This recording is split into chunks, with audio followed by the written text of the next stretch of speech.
যাত্রা বাতিল বা রিফান্ডের আগে অবশ্যই যাত্রীর অনুমতি নিতে হবে। ট্রাভেল এজেন্সিগুলোর উপর এমন নতুন নির্দেশনা জারি করল বিমান বাংলাদেশ এয়ারলাইন্স। নির্দেশনায় বলা হয়, যাত্রীর অনুমতি ছাড়া আর কোনো টিকিট রিফান্ড প্রক্রিয়া সম্পন্ন করা যাবে না। এ ধরনের প্রক্রিয়া যাত্রী সেবা নীতির পরিপন্থী।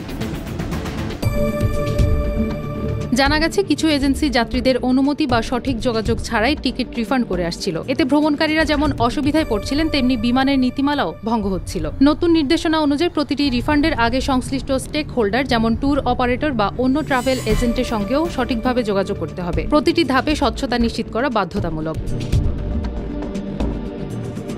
বিমান বাংলাদেশ এয়ারলাইন্স স্পষ্টভাবে সতর্ক করে, ভবিষ্যতে এই নিয়ম ভঙ্গ হলে সংশ্লিষ্ট এজেন্সিকেই সম্পূর্ণ দায় বহন করতে হবে। কোনো অবস্থাতেই এয়ারলাইন্স দায় নেবে না। আস্থা ও স্বচ্ছতা বজায় রাখা এবং জাতীয় এয়ারলাইন্সের সুনাম অক্ষুণ্ণ রাখার স্বার্থেই এই পদক্ষেপ নেওয়া হয়েছে বলে জানিয়েছে বিমান বাংলাদেশ এয়ারলাইন্স। প্রতিষ্ঠানটি ট্রাভেল এজেন্সিগুলোর প্রতি সহযোগিতার আহ্বান জানায়।